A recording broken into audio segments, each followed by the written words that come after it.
प्रभु का पावन नाम, प्रभु का पावन नाम। जय गुरुदेव।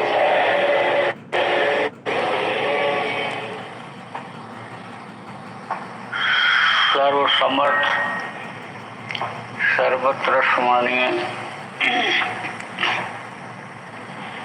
परम पूज्य गुरु जी महाराज, उपस्थित सभी साधक प्रेमियों, बच्चों एवं बच्चियों, आज 23 मई 2020 सायंकाल के बेला साधन भजन का समय उज्जैन आश्रम। सत्संग में तरह तरह के लोग आते हैं। कुछ लोग तो देखने के लिए आते हैं क्या हो रहा है, क्या सुना रहे हैं, किस तरह से गाते बजाते हैं, किस तरह से उठते बैठते बैठाते हैं, किस तरह के लोग आए हैं, इस चीज को देखने के लिए आते हैं। कुछ आते हैं स्वार्थ सिद्ध करने के हिसाब से। कौन सा स्वार्थ? भौतिक स्वार्थ, दुनियादारी का स्वार्थ। कौन से ऐसे आदमी मिल सकते हैं जो हमारी नौकरी लगवा सकते हैं, जो हमारे मुकदमे में मदद कर सकते हैं, जो हमारा बिजनेस चलवा सकते हैं, हमारे पार्टनर बन सकते हैं बिजनेस के। इस हिसाब से आते हैं। कुछ आते हैं रोग ठीक कराने के लिए, कुछ लड़ाई झगड़ा ठीक कराने के लिए, कुछ लोग रुपया पैसा धन लक्ष्मी के लालच के चक्कर में आते हैं। परमार्थी लोग कम आते हैं, क्योंकि समाज में परमार्थ की शिक्षा देने वाले इस समय पर कम मिल रहे हैं। सत्संग जो वास्तव में सत्संग है, सत्य से संग करने वाला, उसको सुनाने वाले नहीं मिलते। तो जब सत्संग नहीं मिलता है, जानकारी नहीं हो पाती है कि सत्संग क्या चीज़ है, सत्संग से क्या चीज़ मिल सकती है, सत्संग से क्या फायदा होता है। समाज में आप देखो, वही जल पूजा की बात सब लोग बताते हैं। चेतन पूजा के बारे में लोगों को जानकारी ही नहीं है। देवी देवता ब्रह्मा विष्णु महेश के बारे में लोग बताते हैं। कुछ पढ़ी हुई बात, कुछ सुनी हुई बात, और सच पूछो तो सत्य के संग की जो बात है वो इनको खुद को नहीं मालूम है। इनकी लोग मूर्ति बनाकर पूजा करते हैं। जगह जगह पर जिनके तीर्थ स्थान बना रखे हैं, मंदिर बना रखे हैं, गुरुद्वारा बना रखे हैं, यानी आप समझो कि घर घर में बना रखे हैं लोग। तो जिनकी पूजा करते हैं सत्पुरुष के बारे में, अलख लोक अगम लोक के बारे में, सतलोक के बारे में, अनामी लोक के बारे में उनको ही जानकारी नहीं है। अब इनकी जो पूजा है, देवी देवताओं की जो पूजा है, इतनी कठिन है। चाहे गृहस्थ हो और चाहे विरक्त हो, घर छोड़ करके कोई चला गया हो, चाहे बच्चों के बीच में रहता हो, उस कठिन पूजा को जिससे वो खुश होते हैं, कोई कर नहीं सकता। आप देखो, खुश करने के लिए उनको लोग समझो कि नंगे रहते थे, शरीर को टपाते थे, कांटों को सोते थे, जल में ही ऐसे खड़े रहते थे, हाथ उठा करके, हाथ जोड़ करके 24 घंटा खड़े रह करके अनुष्ठान करते, शरीर को तपाते और जल्दी कामयाबी नहीं मिलती थी। कभी कभी मिली तो किसी किसी को मिली। तो अब कलयुग में इस समय पर उसी तरह की पूजा उपासना लोगों के लिए कर पाना बहुत मुश्किल है। तो उसको सरल करने के लिए रूप बदलते चले गए, फायदा हुआ नहीं, धीरे धीरे विश्वास हटता गया। किसी ने कहा भाई यहाँ से नहीं फायदा हुआ तो वहाँ चलो, वहाँ गए तो वहाँ भी नहीं हुआ, विश्वास हट गया। तो जब विश्वास हटने लगता है आदमी का, तब वो जहाँ से इलाज होने का है ऐसे डॉक्टर के पास, ऐसे अस्पताल में भी नहीं जाता है। कहता क्या करें, बहुत दौड़ करके जाते, बहुत डॉक्टरों को दिखाया, नहीं ठीक हुआ। अब लगता है ये जिंदगी के साथ ही जाएगा। कोई बताया फला वैद आए हैं, डॉक्टर आए हैं, उनसे दवा ले लो ठीक हो जाओगे, तो भी जाना नहीं पसंद करता है। ऐसे ही जब सत्संग लोग सुनते हैं, मिलता है तो जल्दी विश्वास नहीं होता है। उस समय तो इच्छा होती है, तो न जगती है और नामदान ले लेते हैं, लेकिन करते नहीं हैं। जब करते नहीं है, फायदा नहीं होता है, तो वैसा ही समझ लेते हैं। और अगर किया जाए विश्वास के साथ तब तो फायदा हो। आदमी अपना समय बेकार कर देता है। कुछ लोग ऐसे होते हैं जो बिजनेस व्यापार करते हैं, कामयाबी नहीं मिलती है तो बंद कर देते हैं, दूसरा शुरू कर देते हैं, उसमें भी नहीं मिले तीसरा शुरू कर दिया। कारण क्या रहता है? ऊंची उड़ान लंबी ख्वाब उनकी रहती है। अगर जमीन से आदमी ऊपर उठे तो फिर वो जल्दी गिरता नहीं है। संभल करके जो चलने वाला जमीन पर है, जब उड़ने लगता है तो वो भी संभल करके उड़ता है, चलता है। और अगर एकदम उड़ने लग गया तो तनिक सा चूका तो गिर जाता है। इसलिए दृढ़ता लानी चाहिए, मजबूती लानी चाहिए। अगर आदमी विश्वास के साथ, चाहे बिजनेस व्यापार हो और चाहे ये भजन का काम हो, संगत का काम हो, अगर करने लगे तो कामयाबी एक न एक दिन मिल ही जाती है। कहना धीरे धीरे रे मना, मन ही हटने लगता है ना, भजन से हटने लगता है, भक्ति से हटने लगता है, बिजनेस व्यापार से हटने लगता है, नौकरी से हटने लगता है। लेकिन धीरज रखना चाहिए। कहा धीरे धीरे रे मना, और धीरे से ही सब होए। और माली शीशे बाग को ऋतुआए फल होए, समय पर फल आ जाता है। अगर सिंचाई करते रहो, सिंचाई करते रहोगे तो फल आ जाएगा।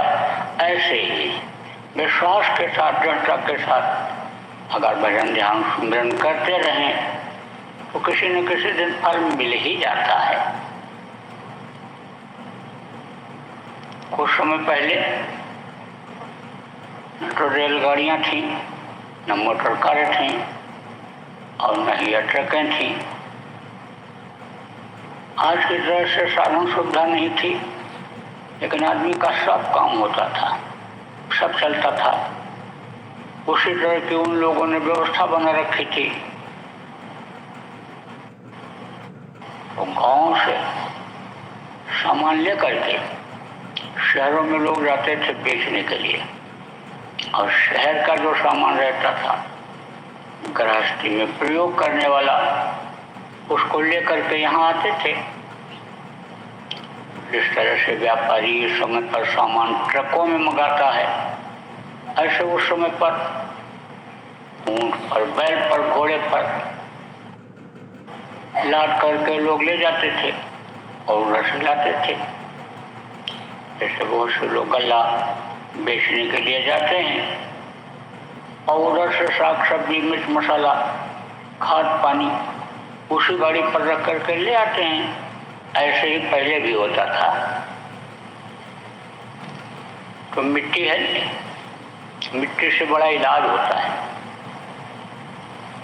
तो बच्चियां अपने बच्चों को मिट्टी में नहीं खेलने देती हैं, कपड़ा गंदा हो जाएगा, शरीर गंदा हो जाएगा, वो बोल करती हैं। गांव में देखो बच्चे ऐसे नंगे घूमते रहते हैं, सब अंगों पर हवा लगती है, सब अंगों पर धूप लगता है। बचपने में हड्डियाँ मजबूत होती हैं, मांस और जो है खून पर उसका अच्छा असर आता है। जमीन में खेलते रहते लौट भी जाते हैं उसी में। आप देखो प्राकृतिक इलाज मिट्टी से ही होता है। जमीन खोद करके उसी में गाड़ देते हैं, यहाँ तक पूरा शरीर अंदर रहता मिट्टी में रहता। लिपाई मिट्टी से करते हैं बदन में, यानी मिट्टी ऐसे ही मोटा मोटा यानी समझ लो कि ऐसे लेप कर देते हैं, पतला भी लेप करते हैं। प्राकृतिक चिकित्सालय जगह जगह है, वहाँ पर आप जाओ तो देखोगे तो एक मुल्तानी मिट्टी होती है, अब भी है। जब साबुन नहीं था, सर्फ नहीं था, जब शैम्पू नहीं था, तो लोग मुल्तानी मिट्टी से स्नान करते थे, सिर धोते थे बदन की सफाई के लिए। तो मुल्तानी मिट्टी लाद करके एक व्यापारी इधर राजस्थान से बैलों के ऊपर दिल्ली की तरफ चला। कहा दिल्ली में चलेंगे और वहाँ बेचेंगे। तो आप समझो कि उसका बिकता गया, रास्ते में भी लोगों ने खरीद लिया। क्या लेके जा रहे हो? ऐसे गांव में भी लोग जाते थे बेचने के लिए शहरों का सामान, बैल के ऊपर, घोड़े के ऊपर रख करके, खच्चर के ऊपर रख करके ले जाते थे। गाँव वाले देखते रहते थे, क्या बेच रहे हो? मिट्टी। तो ले लिया, खरीद लिया। तो क्या होता था, ऐसे दोनों तरफ का ऐसे खोल टाइप का बनाते थे, बोरा का या रस्सी बट करके लोग ऐसे झोला टाइप का बना लेते थे, दोनों तरफ डाल देते थे। तो एक तरफ से मिट्टी बिकती गई और दूसरी तरफ ऐसे बैलेंस यानी नीचे होता गया वो। तो नौकरों ने पूछा सेठ से कि बैलेंस बिगड़ रहा है। तो उसने कहा ये रेत भर ले, रेत भर ले, रेत बालू, तो बैलेंस सही हो जाएगा। आदेश का पालन किया नौकरों ने।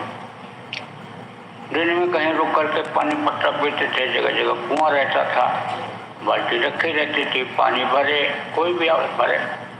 खाना पीना खाया, छाया वहाँ रहती थी, बगीचा रहता था, पेड़ रहते थे, और मैं भोजन करें अपना, पानी पी करके चले जाएं या पानी पिए। वहीं रुके हुए थे। उधर दिल्ली की तरफ से राजस्थान का ही एक व्यापारी था, वो भी आ रहा था, पैदल आ रहा था। तो देखा कि बैल खड़े हैं, उन पर कोई सामान लगा हुआ है। तो देखा कि बालू धीरे धीरे धीरे ऐसे गिर रहा है एक बैल के ऊपर से जो रखा हुआ था। तो पूछा ये क्या भरे हुए? उसमें नौकर से कहा। तो कहा कि मिट्टी। ये मिट्टी तो नहीं, ये तो बालू है। बोले एक तरफ बालू भरे हुए, एक तरफ मिट्टी भरे हुए मुल्तानी। तो कहा बालू क्यों भर लिया, रेत क्यों भर लिया? कहा बैलेंस करने के लिए। जब वो बिक गया, आए समझ लो कि यानी मिट्टी बिक गई तो सेठ ने कहा ये डेट भर ले तो बैलेंस बराबर हो जाए। उसने कहा बड़े बेवकूफ हो, बैलेंस करने के लिए, और तुमने जो है वो जानवरों को परेशान किया कर रहे हो। अरे भाई थोड़ा इधर का थोड़ा उधर का इधर रख दो, बैलेंस हो जाएगा। उन्होंने कहा हम तो हैं नौकर, वो हमारे सेठ हैं व्यापारी, उनसे कहो। तो बोले हम उनसे क्यों कहें, हम तो तुमको सलाह दे रहे हैं। तो उसमें से एक आदमी ने कहा सलाह तो आपकी अच्छी है, लेकिन हम तो आदेश का पालन करेंगे, हम उनके नौकर हैं, आपके कहने नहीं कर सकते। तो उसने सोचा चलो उन्हीं से कह दें। कहा बताया, उनको भी यही बात बताई। अब उन्होंने सेठ ने इसी व्यापारी से सवाल किया भाई आप कहाँ के हो, कहाँ गए थे, कहाँ जा रहे हो। कहा मैं गया था दिल्ली में व्यापार करने के लिए, लेकिन मेरा व्यापार चला नहीं, तो मैंने बदल दिया दूसरा किया, वो भी नहीं चला। क्यों नहीं चला, अनुभव नहीं था। कहा भाई इसीलिए तो कहते हैं कि अनुभव करके कोई काम करना चाहिए, अनुभव करके धंधा करना चाहिए। तुमने यहाँ बगैर अनुभव के क्यों किया। बोले भाई अब क्या करें, निकल पड़े थे, चल पड़े थे तो करना पड़ा। तो बोले तो वापस क्यों जा रहे हो। बोले घाटा हो गया, जो घर का था वो भी खत्म हो गया, घाटा हो गया इसलिए वापस जा रहे हैं। तो कहा कि जो है आप इसको रेत को फेंक दो और मिट्टी को आप थोड़ा इधर रख लो तो उससे बराबर हो जाएगा।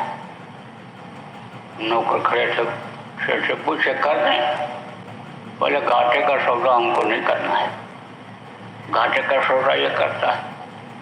बुद्धि तो इसकी तेज है, लेकिन ये बुद्धि लगा नहीं पाता है, इसलिए बुद्धि काम करती है, कहती है, लेकिन करता नहीं है वैसा, इसलिए फेल हो जाता है। तो हमको फेल होने का काम नहीं करता है, करना है। हम बुद्धि कम लगाते हैं और जो लगाते हैं उसको करते हैं तो हमारा फायदा होता है, हम फायदे काम करते हैं, घाटे सौदा नहीं करते। तुमको जैसे मैं कह रहा हूँ ऐसे चलो। ले गया, वहाँ पहुँचे तो जगह वहाँ देख करके रख दिया, ढेर लगा दिया, मुल्तानी मिट्टी का भी और रेत का भी, बड़ा सा ढेर लगा, टीला टाइप का तैयार हो गया। और बैलों को कहा ले जाओ आप जंगल में आदमियों से, नौकरों से, जहाँ पानी मिल जाए, चारा मिल जाए, वहीं पर रहो, और जब ये बिक जाएगा इधर से कुछ सामान लेकर चलना होगा तो बोला नहीं। और तो एक आदमी 2-4 आदमी यहाँ रोक लिया अपना बिक्री के लिए। मुल्तानी मिट्टी बिकने लगी, रेत का कोई ग्राहक नहीं। नौकर भी सोचे कि रेत लड़वा के लिए आए, रेत तो कोई ले नहीं जा रहा है, लेकिन उसको ये विश्वास था कि मेहनत बेकार जाने वाली नहीं है, इसकी भी जरूरत किसी न किसी को पड़ जाएगी, कोई ले जाएगा। कहते हैं ना विश्वास फलदायी कम, विश्वास फलदायी होता है, और जिस चीज पर विश्वास होता है उसमें वो आदमी कामयाब होता है। विश्वास के साथ ही तो आदमी इलाज कराता है, विश्वास के साथ ही तो आदमी अपने बच्चों को पढ़ाता है, विश्वास के साथ ही खाता पीता सब काम करता है। विश्वास तो एक पर करना ही पड़ता है। तो आप समझो कि बिक्री होने लग गई, लेकिन रेट जो करते हो तो वहाँ के बादशाह की हो गई तबीयत खराब। तबीयत खराब हुई तो वैद्य को बुलाया और वैद्य ने कहा भाई दवा तो मैं देता हूँ, इलाज तो हमारा चलेगा, लेकिन अगर आप इनको जल्दी स्वस्थ करना चाहते हो तो इनको राजस्थान में ले जाओ और वहाँ रेत में इनको लेटाओ, वहीं ये रहेंगे, रेत पर चलेंगे, रेत में ही सोएंगे, रेत में वहीं, इनको रेत बहुत फायदा करेगी। तो बोले कि तो ठीक है ले चला जाए, लेकिन मंत्री और जो पढ़े लिखे और जो लोग थे राजा के वहाँ उन्हीं में से एक आदमी ने कहा कि रेत मंगवा ही क्यों न लिया जाए। जब रेत पर सोने से, रेत पर चलने से अंजर स्वस्थ होंगे तो यहीं क्यों न मंगवा लिया जाए। तो ये हुआ कि भाई ऊँट को बैठो, ऊँट चले जाने और लाद करके लेकर के चले आए रेत। तो उसी में से एक आदमी ने कहा यहाँ शहर में क्यों न खोजवा लिया जाए। तो बोले यहाँ शहर में कहाँ रेत मिलेगा, वो रेत कहाँ मिलेगा, राजस्थान वाला, क्योंकि अलग अलग मिट्टी होती है, अलग अलग रेत होता है। जैसे देखो आप उज्जैन की मिट्टी काली मिट्टी है, आप ये समझो कि, और उधर जब आप बढ़ो उत्तर की तरफ तो उधर पश्चिम की तरफ तो उधर बालू वाली मिट्टी मिलेगी। पूरब में चले जाओ उधर दोमट मिट्टी मिलेगी, खड़ी मिट्टी मिलेगी, कहीं लाल है कहीं पीली है। इधर आप छत्तीसगढ़ के तरफ चले जाओ तो वहाँ का कुछ लाल जैसी मिट्टी है। आप समझो कि वहाँ आंध्र प्रदेश में वहाँ जो है हीरे की खदान थी, वहाँ जो मिट्टी निकली बिल्कुल हीरे यानी सोने जैसी। तो ऐसे ही जगह जगह पर एक जगह और हमने देखा काफिले में एकदम पीली मिट्टी, बिल्कुल मालूम पड़ा सोने का पहाड़ हो इकट्ठा था बिल्कुल। तो अलग अलग मिट्टी होती है, अलग अलग गुण होता है। आप देखो जैसे बीकानेर का भुजिया मशहूर है, ये लोग नमकीन बनाते हैं। हमने कहा भाई एक आदमी से पूछा, गुरु महाराज के दया से खूब दौरा करवाया गुरु महाराज ने। अब तो जाता हूँ तो अलग रहना पड़ता है, भीड़ बहुत होती है, अपने साथ में भी काफ़ी लोग रहते हैं। पहले तो अकेले भी चला जाता था, तो किसी के घर में रहा और वहाँ हर तरह की बातचीत हो जाती थी। तो पूछा, कहा कि मशहूर क्यों है बीकानेर का भुजिया। तो एक आदमी ने कहा यहाँ का पानी ऐसा है, यहाँ काम यही होता है, खानदानी लोग होते हैं तो वो बनाते हैं, तो वो अभ्यस्त होते हैं, एक्सपर्ट होते हैं, इसलिए अच्छा रहता है। उसमें से एक आदमी ने धीरे से कहा इसमें थोड़ी मिट्टी मिलाते हैं, वो मिट्टी यहीं मिलती है और वो सोंधी होती है। आप देखो एक कच्चे घड़े की मिट्टी होती है और एक घड़े को, कच्चे घड़े को पका दो, उसकी मिट्टी होती है। वो मिट्टी अगर छोटे बच्चों को मिल जाए एक बार खाने को तो बार बार खाते हैं, उसको आदत बन जाती है मिट्टी खाने के लिए। वो सोंधी होती है। आप देखो पतीले में दाल पकाओगे, चावल पकाओगे तो उतना स्वाद नहीं देगा, और आप मिट्टी के घड़े में दाल पका लो, कंडे के गोबर का जो कंडा बनता है, छाना जिसको कहते हैं, कहीं गोसा कहते हैं, उस पर दाल पकाओ, चावल पकाओ, बहुत अच्छा बनता है, बहुत स्वादिष्ट बनता है। आप समझो इसी तरह से अन्य अलग अलग मिट्टी होती है। तो एक आदमी ने कहा थोड़ी यहाँ की मिट्टी डाल लेते हैं उसमें, जिससे स्वाद बदल जाता है, असर होता है। हर जगह का मिट्टी का, रेत का, बालू का। आप देखो पहाड़ पर चले जाओ, उधर हिमाचल प्रदेश में चले जाओ तो वहाँ पर झरने का पानी गिरता है और झरने का पानी बहुत अच्छा होता है, बड़ा पाचक होता है। तो महाराज ने तो एक बार भेजा था हमको, हम तो महीनों रहे वहाँ, साल में गए थे, महीनों रहे। क्या करते थे, वही पानी पीते थे झरने का ही, और 2 रोटी खाएं मोटी मोटी सुबह नाश्ते में, और दोपहर में फिर भूख लग जाए तो फिर खाएं, शाम को फिर, और सुबह होते ही फिर भूख लगने लग जाए, वही पानी पीते थे, पाचक। वहाँ पर एक ऐसी जगह है कि जहाँ पर दिल्ली में जब जैसे क्षय रोग होता है, ट्यूबरकुलोसिस जिसको कहते हैं, उसके रोगी जब नहीं ठीक होते थे तो वहाँ ले जाते थे, रखते थे। वहाँ की आबहवा ऐसी अच्छी थी, जल्दी ठीक हो जाते थे। ऐसे ही अनुभव था वैद्य लोगों को, डॉक्टरों को, कि कहाँ किस मरीज को क्या चीज़ फायदा करेगी, जानने की कोशिश भी करते थे। बड़ा भंडार कर लेते थे जिस क्षेत्र के जो लोग रहते थे। अब आज का आदमी तो आलसी हो गया, काम चलता रहे, तनख्वाह मिलता रहे, पैसा आता रहे, तो मेहनत करने की ज़रूरत क्या है, दिमाग लगाने की ज़रूरत क्या है। और व्यस्तता भी हो गई, आजकल की तरह से मनोरंजन के साधन भी नहीं थे, घूमना टहलना सैर सपाटा भी नहीं था, इतने होटल ढाबे नहीं थे जहाँ आदमी का समय बेकार जाता है। तो कहा कि रेत पर जब बरसात होंगे तब इनको आराम मिलेगा, रेत पर रहेंगे जब। पता लगाना शुरू किया लोगों ने, पता लगाना शुरू किया तो पता लग गया कि एक आदमी के पास बहुत सारी रेत है, तो पूरा टीला ही लगा हुआ है।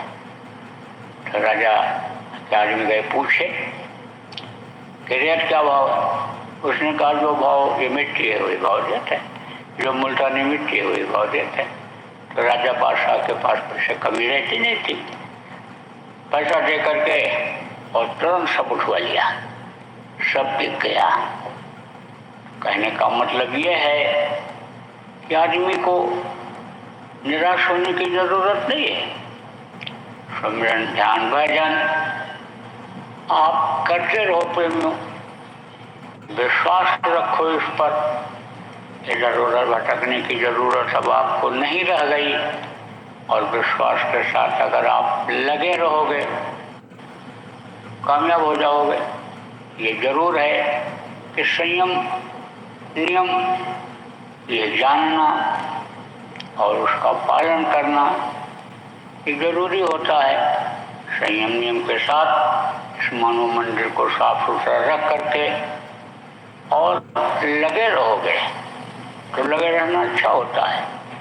घाट पर अगर बैठते रहोगे, दरबार में हाजिरी लगाने के लिए द्वार पर बैठे रहोगे, दया हो जाएगी, हो ही जाती है, सब पर हो जाती है, निराश होने की जरूरत नहीं है। अब आपके मन में भटकाव नहीं आना चाहिए कि हमारा ध्यान नहीं बनता, भजन नहीं बनता है, हमको कुछ दिखाई नहीं पड़ता, सुनाई नहीं पड़ता है, तो हम इसको छोड़ करके और फिर उधर ही चले जाएं जहाँ पहले थे। तो वहाँ तो अभी तक आप रहे, आपकी दुख तकलीफ दूर नहीं हुई, तो कोई गारंटी है कि दुख तकलीफ दूर हो जाएगी। या जिनकी आप पूजा उपासना देवी देवताओं का भगवान मान करके करते रहे, उनका दर्शन नहीं हुआ तो क्या कोई जरूरी है कि हो जाएगा। तो आप बहुत से लोग तो बहुत समय उसमें दिए, अब जब कामयाबी नहीं मिली तो इसमें भी कुछ समय दे दो सच्चे हृदय सच्चे मन से। और कर्म अगर खराब नहीं हुए या मंदिर आपने गंदा नहीं किया, आपने समझो उसको साफ सुथरा रख करके और सुमिरन ध्यान भजन अगर आप करते रहोगे तो शांति तो मन में रहेगी ही रहेगी। आप ये समझो कि सुख का अनुभव तो होता ही होता है। और फिर उसके बाद में अन्य समझ लो कि मंजिल भी मिल जाती है कि जैसे पहाड़ पर लोग जाते हैं जहाँ ठंडी होती है, तो जैसे जैसे नजदीक आते जाते हैं ठंडी का अनुभव होता जाता है। ऐसे ही जो लगे रहते हैं उनको धीरे धीरे धीरे धीरे धीरे लाभ का अनुभव होने लगता है। इसलिए विश्वास के साथ आप सब लोगों को लगने की जरूरत है। तो बोलो जय गुरुदेव, जय गुरुदेव। त्यागियों का इतिहास रहा है, जब कोई चीज त्याग दी जाए तब उधर मन ले जाने की जरूरत नहीं पड़ती। और मन अगर उधर ले जाओगे तो जिस चीज को आप त्यागे हो सोच करके समझ करके और ये समझ करके कि हमारे काम आने वाली नहीं है परमार्थ में, उधर ही फिर मन ले जाएगा शरीर को। पहले के समय में लोग घर छोड़ देते थे, अब इस मलिन युग में तो घर में ही रहना है और घर में ही करना है भजन सुमिरन ध्यान, ये सब पूजा पाठ जिसको कहा गया, साधना कहा गया, सूरज सब योग के साधना जो बताएगी घर में ही करना है। लेकिन पहले जब तपस्या करनी रहती थी तो कर छोड़कर लोग चले जाते थे। तो अब आज की तरह से सब लोग परिवार भी नहीं रहता था, उनमें भी त्याग रहता था। एक सब लोग के समाज की मर्यादा घर की रहती थी, मर्यादा का पालन लोग करते थे। एक धर्म एक व्रत नेमा, काय वचन मन पट पट प्रेमा। पति के पैर के अलावा और किसी को औरतें पूछती नहीं थी, दृष्टि तक नहीं डालती थी। पति को परमेश्वर मानती थी। अब वो वातावरण नहीं रहा और उस तरह का माहौल अब नहीं रहा। तो अब तो सरल किया संतों ने और गृहस्थ आश्रम में ही करने के लिए कह दिया। लेकिन पहले निकल जाते थे लोग, और जब निकल जाते थे तो वो भी समझ लेती थी कि अभी तक ये हमारे पति थे, अब जो हमारे पति को बनाया, हमको बनाया, इस धरती पर जिस मालिक ने भेजा, जो हमको खाने पहनने की व्यवस्था करता है, वो सर्वशक्तिमान भगवान परमात्मा, अब मेरा असला पति मिल गया। तो उनकी पूजा उपासना सेवा में लग जाती थी। तो अभी लोग बहुत से लोग तीर्थ स्थानों पर जाते हैं, उस समय भी जाते थे। अभी देखो तीर्थ स्थान के आसपास जहाँ शांति है, जहाँ एकांत है, जहाँ जंगल है, वहाँ बहुत से लोग ऋषि मुनि जिनको कहा गया वो साधना करते रहते हैं। समझो दृष्टि की साधना तो उनको नहीं मालूम है, लेकिन आंखों के नीचे की साधना या अष्टांग योग, हठ योग, कुंडलिनियों को जगाते रहते हैं, बैठे रहते हैं। ऐसे ही एक गृहस्थ घर छोड़ करके गए तीर्थ स्थान में, वहाँ जा रहे थे नहाने के लिए। तो उनकी औरत दिखाई पड़ गई, तो उधर मन चला गया। जाना था दूसरी तरफ और दिखाई पड़ी, उधर घूम करके गए। देखा तो कहा तुम कब आई यहाँ? क्या बोली कि अब भी आप हमको पहचानते हो? अरे आप भी मुझको पहचानते हो कि मैं कौन हूँ? जब आप छोड़कर चले आए तब आप मुझको तो बोलो। एक महल में दो तलवार कैसे रहेगी? एक को ही बसाओ, हमको कैसे अभी पहचान रहे हो? तो झेप गए, सब महसूस किया इन्होंने।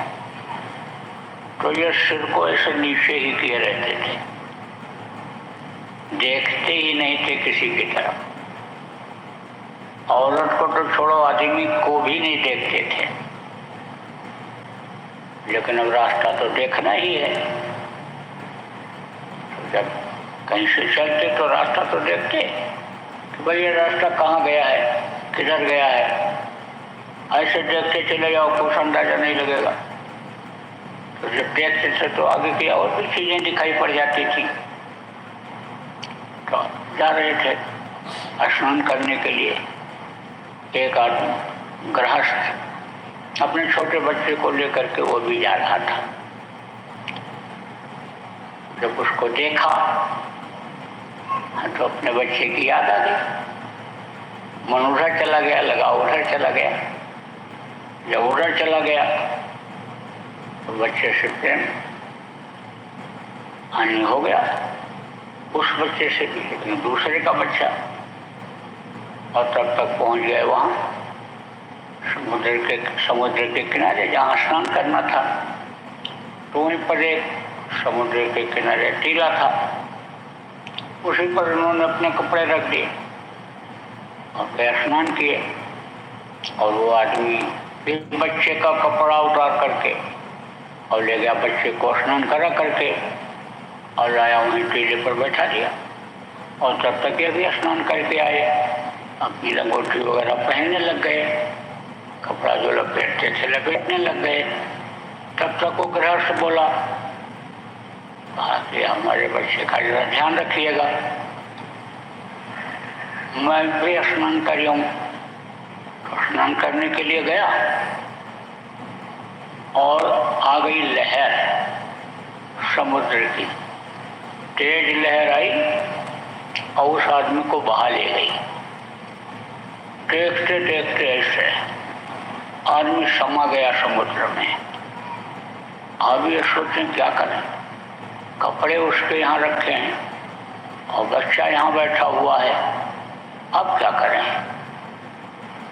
तो बच्चे को देख के अपने बच्चे के तरफ तो लगाव हो ही गया था, वो जग गया था इस बच्चे से। अपने बच्चे को सोच कर मेरा भी बच्चा ऐसे ही था। तो बोले भाई अब उसको क्या करें, ले चलें अपने साथ। कभी तो सोच जाएं कि जिस चीज़ को छोड़ करके आए वही चीज़ गृहस्थी फिर गले पड़ गई, क्या करें इसको जो है पालने पोषण कि किसी को दे दें कि क्या करें। अब